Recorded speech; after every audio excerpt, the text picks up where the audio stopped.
Lui, Dosithée et maintes autres étaient tombés d'accord des 5 livres du Pentateuque, les gens de Jérusalem.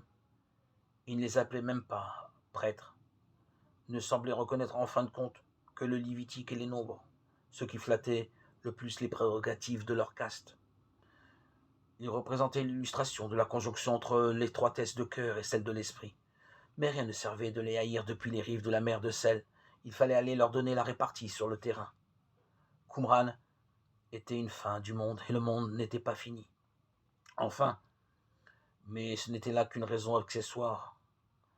À tant nier la réalité du corps comme on le faisait dans les bâtiments sur la mer de sel, on finissait par lui prêter une importance démesurée. L'être humain est d'essence divine. Il est fait pour répandre la vie. Dieu n'avait-il pas dit lui-même: il n'est pas bon qu'Adam soit seul? Or, tous ces Adams isolés dans le désert finissaient par tisser des liens parasites. Ils étaient donc partis, leur chemin avait rapidement divergé. Jésus réveillait les consciences en Galilée et Dosithée en Samarie. Il restait néanmoins informé chacun de ce que faisait l'autre.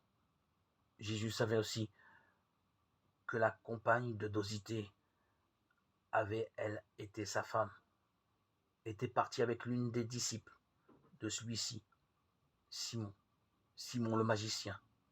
L'étoile de Dosithée avait-elle décliné, ou bien la virtuosité sexuelle de Simon correspondait-elle à sa prétendue magie?